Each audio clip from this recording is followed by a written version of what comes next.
नमस्कार। खबरों के इस बुलेटिन में तुहाडा स्वागत। मैं हाँ तनु। पहला एक नज़र चाउणियां खबरों ते। प्रधानमंत्री नरेंद्र मोदी ने कहा है कि विज्ञान और तकनोलॉजी उदों तक अद्धी अधूरी है जदों तक इसका आम लोगों को फायदा नहीं होंदा। IISF 2020 ਨੂੰ संबोधन करदियां उन्होंने कहा कि देश में विज्ञानक सोच को उत्साहित करने लई नवी सिक्ख्या नीति लिआंदी गई है।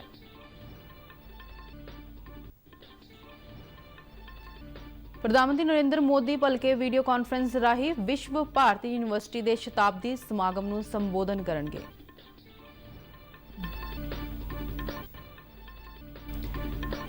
वित्त मंत्री निर्मला सीतारमन वालों साल 2021-22 ਲਈ पेश होने वाले बजट के संबंध में खेती और एग्रो प्रोसैसिंग सनअतां के माहिरां नाल चर्चा की गई।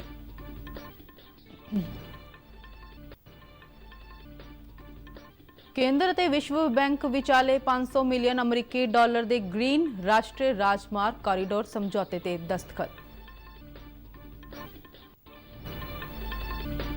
जम्मू कश्मीर दियां जिला विकास परिषद दियां 280 सीटां विचों ऐलाने गए 256 नतीजों विचों भारतीय जनता पार्टी नूं 72 सीटां ते जित हासिल हुई।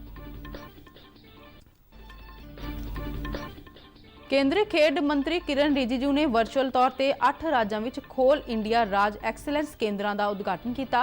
कहा 2028 ਦੀਆਂ ओलंपिक खेडों में चोटी के 10 देशों में थां बनाने लई सख्त मेहनत करनी होगी।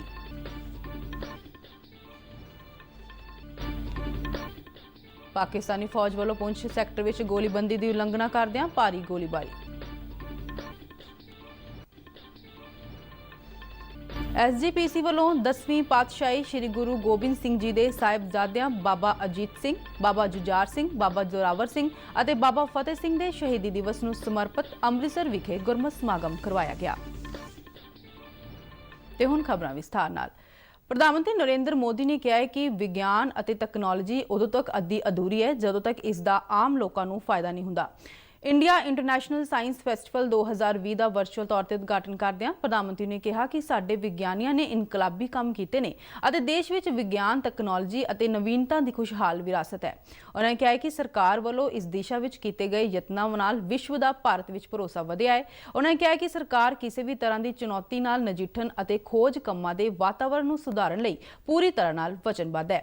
मोदी ने विश्व भाईचारे को भारत और भारत की प्रतिभा में निवेश करने का सद्दा दिता ਅਤੇ कहा कि सरकार निवेशकों को ढुकवां माहौल उपलब्ध करवाने लई हर यतन करेगी।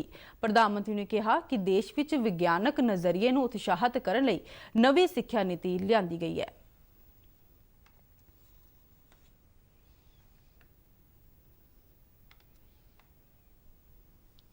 टेक्नोलॉजी तब तक अधूरी है जब तक इसका बेनिफिट और एक्सेस हर किसी के लिए संभव ना हो। बीते 6 साल में युवाओं को अवसरों से कनेक्ट करने के लिए देश में साइंस एंड टेक्नोलॉजी के उपयोग का विस्तार किया है। साइंस एंड टेक्नोलॉजी अब भारत में अभाव और प्रभाव की खाई को भरने का एक बड़ा ब्रिज बन रही है। प्रधानमंत्री ने कहा कि देश की सिक्ख्या प्रणाली में बुनियादी सुधार किए जा रहे हैं तां जो किताबी ज्ञान विचों बाहर निकल के खोज परख करने की भावना को उत्साहित किया जा सके। उन्होंने कहा कि सर्वोत्तम खोज लई सरकार PM रिसर्च फैलोशिप मुहैया करवा रही है। उन्होंने कहा कि कई विज्ञानियों नाल चर्चा करने ते यह नतीजा निकलिया है कि हर काम लई विश्वास और सहयोग से ध्यान दिता जाना जरूरी है। उन्होंने कहा कि डिजिटल इंडिया नाल पिंड पिंड और गरीब तो गरीब लोगों तक तकनोलॉजी पहुंचाने में मदद मिली है। उन्होंने कहा कि डिजिटल इंडिया मुहिम में मदद लई PM वाणी योजना शुरू की गई है। इस मौके केंद्रीय विज्ञान और तकनोलॉजी और भू विज्ञान मंत्री डॉक्टर हर्षवर्धन भी मौजूद सन। प्रधानमंत्री नरेंद्र मोदी भलके वीडियो कॉन्फ्रेंस राही शांति निकेतन विखे विश्व भारती यूनिवर्सिटी के शताब्दी समागम को संबोधन करेंगे। प्रधानमंत्री इस यूनिवर्सिटी के चांसलर ने पश्चिमी बंगाल के राज्यपाल और केंद्रीय सिक्ख्या मंत्री इस मौके हाजिर रहेंगे। गुरु रविंद्रनाथ टैगोर वालों 1921 विच स्थापित की गई विश्व भारती यूनिवर्सिटी नूं संसद वालों मई 1951 विच एक कानून राही केंद्रीय यूनिवर्सिटी और राष्ट्रीय महत्व भी संस्था ऐलानिया गया सी। यह यूनिवर्सिटी गुरु रविंद्रनाथ टैगोर की विचारधारा ते अमल करती है और हौली हौली इसका दूजियां आधुनिक यूनिवर्सिटियां वांग विकास होया है। ਕੇਂਦਰੀ ਖੇਤੀਬਾੜੀ ਮੰਤਰੀ ਨਰਿੰਦਰ ਸਿੰਘ ਤੋਮਰ ਨੇ ਕਿਹਾ ਹੈ ਕਿ ਨਵੀਂ ਖੇਤੀ ਸੁਧਾਰ ਭਾਰਤੀ ਖੇਤੀਬਾੜੀ ਵਿੱਚ ਇੱਕ ਨਵੇਂ ਯੁੱਗ ਦੇ ਆਗਾਜ਼ ਦਾ ਸੁਨੇਹਾ ਹੈ। ਨਵੀਂ ਦਿੱਲੀ ਵਿੱਚ ਕੱਲ੍ਹ ਉਹਨਾਂ ਨੇ ਕਿਹਾ ਹੈ ਕਿ ਸਰਕਾਰ ਪ੍ਰਦਰਸ਼ਨਕਾਰੀ ਕਿਸਾਨ ਨਾਲ ਸਾਰੇ ਹੀ ਵਿਵਾਦਤ ਮੁੱਦਿਆਂ ਤੇ ਗੱਲਬਾਤ ਜਾਰੀ ਰੱਖਣ ਦੀ ਇੱਛੁਕ ਹੈ। ਉਹਨਾਂ ਨੇ ਕਿਹਾ ਹੈ ਕਿ ਖੇਤੀ ਸੈਕਟਰ ਭਾਰਤੀ ਅਰਥਚਾਰੇ ਦੀ ਰੀੜ੍ਹ ਦੀ ਹੱਡੀ ਹੈ ਅਤੇ ਪ੍ਰਧਾਨ ਮੰਤਰੀ ਨਰਿੰਦਰ ਮੋਦੀ ਦੀ ਸਰਕਾਰ ਦਾ ਸਾਰਾ ਧਿਆਨ 2022 ਤੱਕ ਕਿਸਾਨਾਂ ਦੀ ਆਮਦਨ ਦੁੱਗਣੀ ਕਰਨ ਵਾਲਾ ਹੈ। ਦੱਖਣ ਏਸ਼ੀਆ ਦੇ ਵਿਦੇਸ਼ੀ ਪੱਤਰਕਾਰ ਨਾਲ ਗੱਲਬਾਤ ਕਰਦਿਆਂ ਉਹਨਾਂ ਨੇ ਕਿਹਾ ਕਿ ਖੇਤੀ ਸੁਧਾਰ ਕਾਨੂੰਨ ਕਿਸਾਨਾਂ ਦੇ ਹਿੱਤ ਵਿੱਚ ਬਣਾਏ ਗਏ ਨੇ ਅਤੇ ਇਹਨਾਂ ਨਾਲ ਖੇਤੀਬਾੜੀ ਵਿੱਚ ਕ੍ਰਾਂਤੀਕਾਰੀ ਪਰਿਵਰਤਨ ਆਏਗਾ। ਕੇਂਦਰੀ ਰੇਲ ਅਤੇ ਵਣਜ ਮੰਤਰੀ ਪੀਯੂਸ਼ ਗੋਇਲ ਨੇ ਸਾਬਕਾ ਪ੍ਰਧਾਨ ਮੰਤਰੀ ਚੌਧਰੀ ਚਰਨ ਸਿੰਘ ਦੇ ਜਨਮ ਦਿਨ ਤੇ ਉਹਨਾਂ ਨੂੰ ਨਮਨ ਕਰਦਿਆਂ ਆਪਣੇ ਟਵੀਟ ਵਿੱਚ ਕਿਹਾ ਕਿ ਉਹਨਾਂ ਦੇ ਜਨਮ ਦਿਹਾੜੇ ਮੌਕੇ ਮਨਾਇਆ ਜਾਣ ਵਾਲਾ ਕਿਸਾਨ ਦਿਵਸ ਦੇਸ਼ ਦੀ ਖੁਸ਼ਹਾਲੀ ਅਤੇ ਵਿਕਾਸ ਲਈ ਕਿਸਾਨਾਂ ਦੀ ਮਿਹਨਤ ਅਤੇ ਯੋਗਦਾਨ ਨੂੰ ਦਰਸਾਉਂਦਾ ਹੈ, ਜਿਸ ਕਾਰਨ ਭਾਰਤ ਅੱਜ ਵਿਸ਼ਵ ਦੇ ਪ੍ਰਮੁੱਖ ਅਨਾਜ ਉਤਪਾਦਕ ਦੇਸ਼ਾਂ ਵਿੱਚੋਂ ਇੱਕ ਹੈ। ਵਿੱਤ ਮੰਤਰੀ ਨਿਰਮਲਾ ਸੀਤਾਰਮਨ ਵੱਲੋਂ ਕੇਂਦਰੀ ਬਜਟ 2021-22 ਪੇਸ਼ ਹੋਣ ਤੋਂ ਪਹਿਲਾਂ ਕੀਤੀਆਂ ਜਾਣ ਵਾਲੀਆਂ ਮੀਟਿੰਗਾਂ ਦੀ ਕੜੀ ਤਹਿਤ ਖੇਤੀ ਅਤੇ ਐਗਰੋ ਪ੍ਰੋਸੈਸਿੰਗ ਸਨਅਤ ਨਾਲ ਜੁੜੇ ਉੱਘੇ ਮਾਹਿਰਾਂ ਨਾਲ ਵਿਚਾਰ ਚਰਚਾ ਕੀਤੀ ਗਈ। ਇਸ ਮੀਟਿੰਗ ਵਿੱਚ ਵਿੱਤ ਸਕੱਤਰ ਡਾਕਟਰ ਏ.ਬੀ. ਪਾਂਡੇ, ਆਰਥਿਕ ਮਾਮਲਾ ਦੇ ਵਿਭਾਗ ਵਿੱਚ ਸਕੱਤਰ ਤਰੁਣ ਬਜਾਜ ਅਤੇ ਮੁੱਖ ਆਰਥਿਕ ਸਲਾਹਕਾਰ ਕੇ.ਵੀ. ਸੁਬਰਾਮਨਿਅਮ ਸਮੇਤ ਹੋਰ ਉੱਚ ਅਧਿਕਾਰੀ ਵੀ ਮੌਜੂਦ ਸਨ। ਇਸ ਤੋਂ ਪਹਿਲਾਂ ਵਿੱਤ ਮੰਤਰੀ ਵੱਲੋਂ ਮੂਲ ਢਾਂਚਾ, ਊਰਜਾ ਅਤੇ ਪੌਣ ਪਾਣੀ ਤਬਦੀਲੀ, ਵਿੱਤੀ ਅਤੇ ਕੈਪੀਟਲ ਮਾਰਕੀਟ ਦੇ ਪ੍ਰਤੀਨਿਧੀਆਂ, ਉੱਘੇ ਸਨਅਤਕਾਰਾਂ, ਸਨਅਤੀ ਅਤੇ ਵਣਜ ਜਥੇਬੰਦੀਆਂ ਅਤੇ ਵਪਾਰਕ ਅਦਾਰਿਆਂ ਦੇ ਪ੍ਰਤੀਨਿਧੀਆਂ ਨਾਲ ਕੇਂਦਰੀ ਬਜਟ ਸੰਬੰਧੀ ਮੀਟਿੰਗਾਂ ਹੋ ਚੁੱਕੀਆਂ ਨੇ, ਜਿਸ ਦੌਰਾਨ ਇਹਨਾਂ ਵੱਲੋਂ ਆਪਣੇ ਵਿਚਾਰ ਪੇਸ਼ ਕੀਤੇ ਗਏ। ਕੇਂਦਰ ਅਤੇ ਵਿਸ਼ਵ ਬੈਂਕ ਨੇ ਕੱਲ੍ਹ ਰਾਜਸਥਾਨ, ਹਿਮਾਚਲ ਪ੍ਰਦੇਸ਼, ਉੱਤਰ ਪ੍ਰਦੇਸ਼, ਆਂਧਰ ਪ੍ਰਦੇਸ਼ ਵਿੱਚ ਸੁਰੱਖਿਅਤ ਅਤੇ ਗ੍ਰੀਨ ਨੈਸ਼ਨਲ ਰਾਸ਼ਟਰੀ ਰਾਜਮਾਰਗ ਕਾਰੀਡੋਰ ਬਣਾਉਣ ਦੇ 500 ਮਿਲੀਅਨ ਅਮਰੀਕੀ ਡਾਲਰ ਦੇ ਇੱਕ ਮਹੱਤਵਪੂਰਨ ਪ੍ਰਾਜੈਕਟ ਤੇ ਦਸਤਖਤ ਕੀਤੇ। ਵਿੱਤ ਮੰਤਰਾਲੇ ਦੇ ਆਰਥਿਕ ਮਾਮਲਿਆਂ ਬਾਰੇ ਵਿਭਾਗ ਦੇ ਵਧੀਕ ਸਕੱਤਰ ਡਾਕਟਰ ਸੀ.ਐਮ. ਮਹਾਪਾਤਰਾ ਨੇ ਦੱਸਿਆ ਹੈ ਕਿ ਇਹ ਪ੍ਰਾਜੈਕਟ ਵੱਖ-ਵੱਖ ਭੂਗੋਲਿਕ ਖੇਤਰਾਂ ਵਿੱਚ 783 ਕਿਲੋਮੀਟਰ ਲੰਬੇ ਰਾਜਮਾਰਗਾਂ ਦੇ ਨਿਰਮਾਣ ਵਿੱਚ ਸੜਕੀ ਟਰਾਂਸਪੋਰਟ ਅਤੇ ਰਾਜਮਾਰਗ ਮੰਤਰਾਲੇ ਦੀ ਸਹਾਇਤਾ ਕਰੇਗਾ। ਉਹਨਾਂ ਨੇ ਦੱਸਿਆ ਕਿ ਇਸ ਪ੍ਰਾਜੈਕਟ ਨਾਲ ਵਾਹਨਯੋਗ ਸੜਕਾਂ ਨੂੰ ਸੁਰੱਖਿਅਤ ਬਣਾਉਣ ਵਿੱਚ ਮਦਦ ਮਿਲੇਗੀ ਅਤੇ ਉੱਤਰ ਪ੍ਰਦੇਸ਼, ਆਂਧਰਾ ਪ੍ਰਦੇਸ਼, ਰਾਜਸਥਾਨ ਤੇ ਹਿਮਾਚਲ ਪ੍ਰਦੇਸ਼ ਦੇ ਕੁਝ ਚੋਣਵੇਂ ਖੇਤਰਾਂ ਵਿੱਚ ਸੜਕੀ ਸੰਪਰਕ ਬਿਹਤਰ ਬਣੇਗਾ ਅਤੇ ਆਰਥਿਕ ਵਿਕਾਸ ਨੂੰ ਹੁਲਾਰਾ ਮਿਲੇਗਾ। ਉਹਨਾਂ ਨੇ ਦੱਸਿਆ ਕਿ ਭਾਰਤ ਸਰਕਾਰ ਨੇ ਸੜਕਾਂ ਦੇ ਬੁਨਿਆਦੀ ਢਾਂਚੇ ਨੂੰ ਮਜ਼ਬੂਤ ਕਰਨ ਲਈ ਕਈ ਸਰਮਾਏਕਾਰੀ ਪ੍ਰੋਗਰਾਮ ਸ਼ੁਰੂ ਕੀਤੇ ਨੇ। ਜੰਮੂ ਕਸ਼ਮੀਰ ਵਿੱਚ ਧਾਰਾ 370 ਨੂੰ ਹਟਾਏ ਜਾਣ ਅਤੇ ਸੂਬੇ ਦੇ ਪੁਨਰ ਗਠਨ ਤੋਂ ਬਾਅਦ ਕਰਵਾਈਆਂ ਗਈਆਂ ਜ਼ਿਲ੍ਹਾ ਵਿਕਾਸ ਕੌਂਸਲ ਦੀਆਂ ਚੋਣਾਂ ਦੇ ਨਤੀਜਿਆਂ ਅਨੁਸਾਰ ਭਾਰਤੀ ਜਨਤਾ ਪਾਰਟੀ ਨੂੰ 72 ਸੀਟਾਂ ਤੇ ਕਾਮਯਾਬੀ ਹਾਸਲ ਹੋਈ ਹੈ। ਕੇਂਦਰ ਸ਼ਾਸਿਤ ਪ੍ਰਦੇਸ਼ ਜੰਮੂ ਕਸ਼ਮੀਰ ਦੀਆਂ 280 ਜ਼ਿਲ੍ਹਾ ਵਿਕਾਸ ਕੌਂਸਲ ਚੋਣਾਂ ਵਿੱਚੋਂ 256 ਦੇ ਨਤੀਜੇ ਹਾਸਲ ਹੋਏ ਨੇ। ਇਹਨਾਂ ਵਿੱਚੋਂ ਗੁਪਕਾਰ ਗਠਜੋੜ ਨੂੰ 98, ਕਾਂਗਰਸ ਨੂੰ 22, ਜੇਕੇਏਪੀ ਨੂੰ 12, ਪੀਪੀ ਨੂੰ 2 ਅਤੇ ਹੋਰਨਾਂ ਨੂੰ 50 ਸੀਟਾਂ ਤੇ ਜਿੱਤ ਹਾਸਲ ਹੋਈ ਹੈ। ਭਾਰਤੀ ਜਨਤਾ ਪਾਰਟੀ ਨੇ ਸ਼੍ਰੀਨਗਰ, ਪੁਲਵਾਮਾ ਅਤੇ ਬਾਂਦੀਪੋਰਾ ਵਿੱਚ ਇੱਕ-ਇੱਕ ਸੀਟ ਤੇ ਕਬਜ਼ਾ ਕੀਤਾ। ਜ਼ਿਲ੍ਹਾ ਵਿਕਾਸ ਕੌਂਸਲ ਦੀਆਂ ਚੋਣਾਂ ਵਿੱਚ ਪਹਿਲੀ ਜਿੱਤ ਭਾਜਪਾ ਦੇ ਕੌਮੀ ਉਪ ਪ੍ਰਧਾਨ ਅਤੇ ਪੱਛਮ ਬੰਗਾਲ ਯੂਥ ਵਿੰਗ ਦੇ ਇੰਚਾਰਜ ਇਜਾਜ਼ ਹੁਸੈਨ ਦੇ ਹਿੱਸੇ ਆਈ, ਜਿਨ੍ਹਾਂ ਬਲਹਾਮਾ ਸੀਟ ਜਿੱਤੀ। ਬਾਅਦ ਵਿੱਚ ਪੱਤਰਕਾਰਾਂ ਨਾਲ ਗੱਲਬਾਤ ਕਰਦਿਆਂ ਇਜਾਜ਼ ਹੁਸੈਨ ਨੇ ਕਿਹਾ ਹੈ ਕਿ ਉਹ ਇਲਾਕੇ ਦੇ ਲੋਕਾਂ ਲਈ ਕੰਮ ਕਰਨ ਲਈ ਉਹਨਾਂ ਨੂੰ ਮੌਕਾ ਦੇਣ ਤੇ ਜਨਤਾ ਦਾ ਧੰਨਵਾਦ ਕਰਦੇ ਨੇ। ਉਹਨਾਂ ਨੇ ਕਿਹਾ ਹੈ ਕਿ ਇਹ ਜਿੱਤ ਖੇਤਰੀ ਪਾਰਟੀਆਂ ਵਾਸਤੇ ਇੱਕ ਸੰਦੇਸ਼ ਹੈ ਕਿ ਲੋਕ ਵਿਕਾਸ ਚਾਹੁੰਦੇ ਨੇ। ਭਾਜਪਾ ਦੇ ਕੌਮੀ ਬੁਲਾਰੇ ਸੈਯਦ ਸ਼ਾਹਨਵਾਜ਼ ਹੁਸੈਨ ਨੇ ਭਾਜਪਾ ਦੀ ਜਿੱਤ ਤੇ ਪ੍ਰਤੀਕਿਰਿਆ ਦਿੰਦਿਆਂ ਕਿਹਾ ਹੈ ਕਿ ਕਸ਼ਮੀਰ ਵਿੱਚ ਕਮਲ ਖਿੜਿਆ ਹੈ। ਭਾਜਪਾ ਦੇ ਇੱਕ ਹੋਰ ਸੀਨੀਅਰ ਆਗੂ ਰਾਮ ਮਾਧਵ ਨੇ ਵੀ ਭਾਰਤੀ ਉਮੀਦਵਾਰ ਇਜਾਜ਼ ਹੁਸੈਨ ਨੂੰ ਜਿੱਤ ਤੇ ਵਧਾਈ ਦਿੱਤੀ ਹੈ।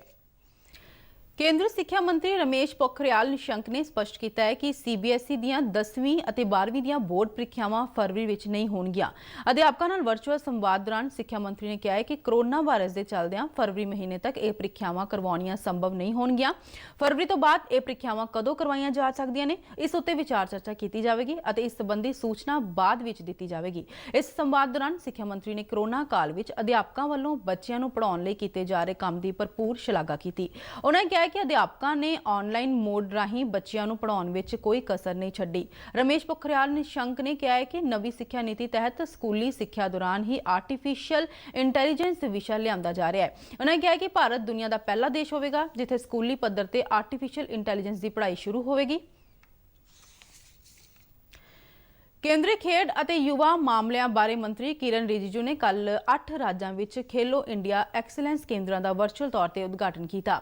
ਇਨ੍ਹਾਂ ਰਾਜਾਂ ਵਿੱਚ ਮਣੀਪੁਰ, ਅਰੁਣਾਚਲ ਪ੍ਰਦੇਸ਼, ਮਿਜ਼ੋਰਮ, ਕੇਰਲ, ਤੇਲੰਗਾਨਾ, ਨਾਗਾਲੈਂਡ, ਕਰਨਾਟਕ ਅਤੇ ਉੜੀਸਾ ਸ਼ਾਮਲ ਨੇ। ਇਸ ਮੌਕੇ ਬੋਲਦਿਆਂ ਰਿਜੀਜੂ ਨੇ ਕਿਹਾ ਹੈ ਕਿ ਭਾਰਤ ਵਿੱਚ ਖੇਡਾਂ ਲਈ ਇਹ ਦਿਨ ਬਹੁਤ ਮਹੱਤਵਪੂਰਨ ਹੈ ਅਤੇ ਦੇਸ਼ ਵਿੱਚ ਖੇਡ ਸੱਭਿਆਚਾਰ ਦੇ ਵਿਕਾਸ ਦੀ ਇੱਕ ਨਵੀਂ ਤੇ ਮਹੱਤਵਪੂਰਨ ਸ਼ੁਰੂਆਤ ਹੋਈ ਹੈ। ਉਨ੍ਹਾਂ ਨੇ ਕਿਹਾ ਹੈ ਕਿ ਭਾਰਤ ਦਾ ਨੌਜਵਾਨ ਭਾਰਤ ਸਰਕਾਰ ਅਤੇ ਸੂਬਾ ਸਰਕਾਰਾਂ ਵੱਲੋਂ ਖੇਡਾਂ ਦੇ ਖੇਤਰ ਵਿੱਚ ਕੀਤੀਆਂ ਜਾਣ ਵਾਲੀਆਂ ਪਹਿਲ ਕਦਮੀਆਂ ਵੱਲ ਦੇਖ ਰਿਹਾ ਹੈ।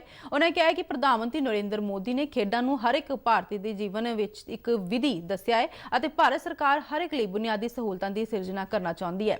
ਰਿਜੂ ਨੇ ਦੱਸਿਆ ਹੈ ਕਿ ਰਾਸ਼ਟਰੀ ਐਕਸਲੈਂਸ ਕੇਂਦਰਾਂ ਤੋਂ ਇਲਾਵਾ ਖੇਲੋ ਇੰਡੀਆ ਰਾਜ ਐਕਸਲੈਂਸ ਕੇਂਦਰ ਸ਼ੁਰੂ ਕੀਤੇ ਜਾ ਰਹੇ ਨੇ।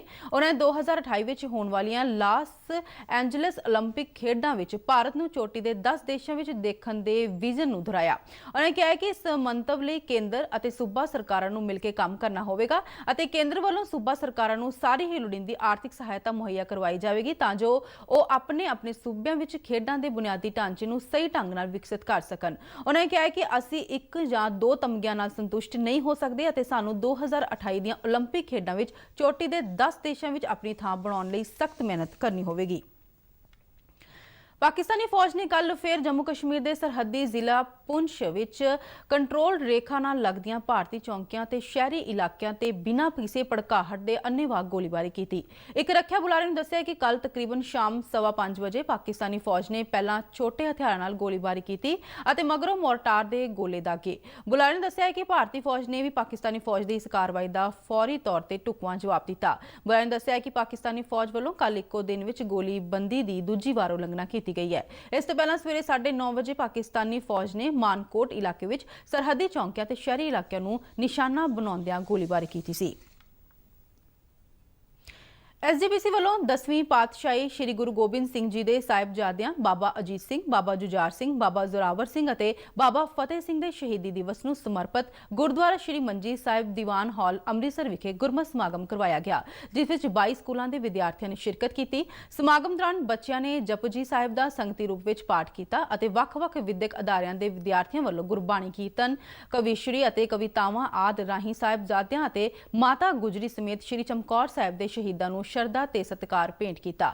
ਇਸ ਮੌਕੇ ਸ਼੍ਰੋਮਣੀ ਕਮੇਟੀ ਦੇ ਪ੍ਰਧਾਨ ਬੀਬੀ ਜਗੀਰ ਕੌਰ ਨੇ ਵਿਚਾਰ ਸਾਂਝੇ ਕਰਦਿਆਂ ਕਿਹਾ ਕਿ ਸ੍ਰੀ ਗੁਰੂ ਗੋਬਿੰਦ ਸਿੰਘ ਜੀ ਦੇ ਸਾਹਿਬਜ਼ਾਦਿਆਂ ਸਮੇਤ ਗੁਰੂ ਦੇ ਪਿਆਰੇ ਸਿੱਖਾਂ ਅਤੇ ਮਾਤਾ ਗੁਜਰੀ ਜੀ ਦੀਆਂ ਸ਼ਹਾਦਤਾਂ ਹੱਕ, ਸੱਚ ਅਤੇ ਧਰਮ ਦੀ ਰਖਵਾਲੀ ਲਈ ਉਖੜਵੀਂ ਮਿਸਾਲ ਹਨ। ਸਿੱਖ ਇਤਿਹਾਸ ਦੇ ਇਨ੍ਹਾਂ ਪੰਨਿਆਂ ਤੋਂ ਸੰਗਤਾਂ ਅਤੇ ਖਾਸ ਕਰ ਨੌਜਵਾਨ ਪੀੜ੍ਹੀ ਦਾ ਜਾਣੂ ਹੋਣਾ ਬੇहद ਜ਼ਰੂਰੀ ਹੈ। ਇਸੇ ਮੰਤਵ ਨਾਲ ਹੀ SGPC ਵੱਲੋਂ ਹਰ ਸਾਲ 22 ਦਸੰਬਰ ਨੂੰ ਗੁਰਮਤਿ ਸਮਾਗਮ ਕਰਵਾਇਆ ਜਾਂਦਾ ਹੈ। ਉਹਨਾਂ ਨੇ ਸੰਗਤ ਨੂੰ ਅਪੀਲ ਕੀਤੀ ਹੈ ਕਿ ਉਹ ਆਪਣੇ ਬੱਚਿਆਂ ਨੂੰ ਸਾਹਿਬਜ਼ਾਦਿਆਂ ਦੇ ਜੀਵਨ ਇਤਿਹਾਸ ਨਾਲ ਜੋੜਨ ਲਈ ਉਪਰਾਲੇ ਕਰਨ ਤਾਂ ਜੋ ਉਹਨਾਂ ਅੰਦਰ ਕੌਮ ਅਤੇ ਸਮਾਜ ਲਈ ਕੁਝ ਕਰਨ ਦਾ ਜਜ਼ਬਾ ਪੈਦਾ ਹੋ ਸਕੇ। ਇਸ ਤੋਂ ਪਹਿਲਾਂ ਸਾਹਿਬਜ਼ਾਦਿਆਂ ਦੇ ਸ਼ਹੀਦੀ ਦਿਹਾੜੇ ਸੰਬੰਧੀ ਸ੍ਰੀ ਅਖੰਡ ਸਾਹਿਬ ਪਾਠ ਸਾਹਿਬ ਦੇ ਭੋਗ ਪਾਏ ਗਏ ਅਤੇ ਹਜ਼ੂਰੀ ਰਾਗੀ ਜਥੇ ਨੇ ਗੁਰਬਾਣੀ ਕੀਰਤਨ ਕੀਤਾ। ਪਾਕਿਸਤਾਨ ਦੇ ਸ਼ਹਿਰ ਕਰਾਚੀ ਵਿੱਚ ਕੱਲ ਇੱਕ ਫੈਕਟਰੀ ਵਿੱਚ ਹੋਏ ਧਮਾਕੇ ਵਿੱਚ ਘੱਟੋ-ਘੱਟ 8 ਵਿਅਕਤੀਆਂ ਦੀ ਮੌਤ ਹੋ ਗਈ ਹੈ ਜਦਕਿ 16 ਹੋਰ ਜ਼ਖਮੀ ਹੋਏ ਨੇ। ਪੁਲਿਸ ਦੇ ਇੱਕ ਬੁਲਾਰੇ ਨੇ ਦੱਸਿਆ ਕਿ ਇਹ ਧਮਾਕਾ ਸ਼ਹਿਰ ਦੇ ਇੱਕ ਬਰਫ਼ਖਾਨੇ ਵਿੱਚ ਹੋਇਆ ਹੈ, ਜਿਸ ਕਾਰਨ ਇਹ ਹਾਦਸਾ ਵਾਪਰਿਆ। ਬੁਲਾਰੇ ਨੇ ਦੱਸਿਆ ਕਿ ਬਰਫ਼ਖਾਨੇ ਦੀ ਇਮਾਰਤ ਤਬਾਹ ਹੋ ਗਈ ਹੈ ਅਤੇ ਆਲੇ-ਦੁਆਲੇ ਦੀਆਂ ਫੈਕਟਰੀਆਂ ਨੂੰ ਵੀ ਨੁਕਸਾਨ ਪਹੁੰਚਿਆ ਹੈ। ਬੁਲਾਰੇ ਨੇ ਦੱਸਿਆ ਕਿ ਕਈ ਵਿਅਕਤੀਆਂ ਦੇ ਫੈਕਟਰੀਆਂ ਦੇ ਮਲਬੇ ਹੇਠ ਦੱਬੇ ਜਾਣ ਦੀ ਸੰਭਾਵਨਾ ਹੈ ਅਤੇ ਬਚਾਅ ਤੇ ਰਾਹਤ ਕਾਰਜ ਸ਼ੁਰੂ ਕਰ ਦਿੱਤੇ ਗਏ ਨੇ। ਬਰਤਾਨੀਆ ਵਿੱਚ ਕੋਰੋਨਾ ਵਾਇਰਸ ਦੇ ਨਵੇਂ ਸਟ੍ਰੇਨ ਦੇ ਪਤਾ ਲੱਗਣ ਤੋਂ ਬਾਅਦ ਦੁਨੀਆ ਵਿੱਚ ਇਸ ਬਾਰੇ ਚਿੰਤਾ ਦੇਖਣ ਨੂੰ ਮਿਲ ਰਹੀ ਹੈ। ਇਸ ਦਰਮਿਆਨ ਭਾਰਤ ਸਰਕਾਰ ਵੀ ਇਸ ਸੰਭਾਵਿਤ ਖਤਰੇ ਨੂੰ ਲੈ ਕੇ ਲਗਾਤਾਰ ਮੀਟਿੰਗ ਕਰ ਰਹੀ ਹੈ। ਸਿਹਤ ਵਿਭਾਗ ਵੱਲੋਂ ਨਵੀਂ ਦਿੱਲੀ ਵਿੱਚ ਪ੍ਰੈਸ ਬਰੀਫਿੰਗ ਦੌਰਾਨ ਨੀਤੀ ਆਯੋਗ ਦੇ ਮੈਂਬਰ ਸਿਹਤ ਡਾਕਟਰ VK ਪੌਲ ਨੇ ਸਪਸ਼ਟ ਕੀਤਾ ਹੈ ਕਿ ਬਰਤਾਨੀਆ ਵਾਲੇ ਕੋਰੋਨਾ ਵਾਇਰਸ ਦਾ ਨਵਾਂ ਸਟ੍ਰੇਨ ਅਜੇ ਤੱਕ ਭਾਰਤ ਵਿੱਚ ਸਾਹਮਣੇ ਨਹੀਂ ਆਇਆ ਹੈ। ਇਸ ਲਈ ਚਿੰਤਾ ਕਰਨ ਜਾਂ ਘਬਰਾਉਣ ਦੀ ਕੋਈ ਵਜ੍ਹਾ ਨਹੀਂ ਹੈ, ਭਾਵੇਂ ਇਸ ਪ੍ਰਤੀ ਸਾਨੂੰ ਚੌਕਸ ਰਹਿਣ ਦੀ ਲੋੜ ਹੈ। ਭਾਰਤ ਵਿੱਚ ਬਣਾਈਆਂ ਜਾ ਰਹੀਆਂ ਵੱਖ-ਵੱਖ ਕੋਰੋਨਾ ਵੈਕਸੀਨਾਂ ਬਾਰੇ ਪੁੱਛੇ ਗਏ ਇੱਕ ਸਵਾਲ ਦੇ ਜਵਾਬ ਵਿੱਚ ਉਹਨਾਂ ਨੇ ਕਿਹਾ ਕਿ ਇਸ ਉੱਤੇ ਤੇਜ਼ੀ ਨਾਲ ਕੰਮ ਚੱਲ ਰਿਹਾ ਹੈ। ਡਾਕਟਰ ਪੌਲ ਨੇ ਅੱਗੇ ਕਿਹਾ ਹੈ ਕਿ ਭਾਰਤ ਵਿੱਚ ਕੋਰੋਨਾ ਵਾਇਰਸ ਨੂੰ ਲੈ ਕੇ ਸਥਿਤੀ ਪਹਿਲਾਂ ਨਾਲੋਂ ਬਿਹਤਰ ਹੈ। ਉਹਨਾਂ ਨੇ ਕਿਹਾ ਕਿ ਤਕਰੀਬਨ 5.5 ਮਹੀਨਿਆਂ ਤੋਂ ਬਾਅਦ ਐਕਟਿਵ ਮਾਮਲਿਆਂ ਦੀ ਸੰਖਿਆ 3 ਲੱਖ ਤੋਂ ਹੇਠਾਂ आई है। से आने जाने वाले पैसेंजर्स को आज रात के बाद रोक दिया गया है टेम्परेरीली। हमारी लेबोरेटरीज में जो भी और वायरस के सैंपल्स आए हैं, रिसेंटली आए हैं, उनको जेनेटिक सीक्वेंसिंग के लिए प्रायोरिटाइज करके काम कल से शुरू हो गया है और भी तेज़ गति से।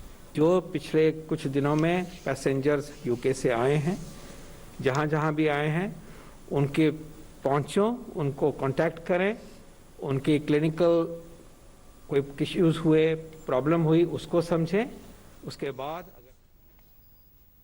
ਇਸ ਦੇ ਨਾਲ ਹੀ ਬੁਲੇਟਿਨ ਖਤਮ ਹੁੰਦਾ ਹੈ। ਆਗਿਆ ਦਿਓ, ਨਮਸਕਾਰ।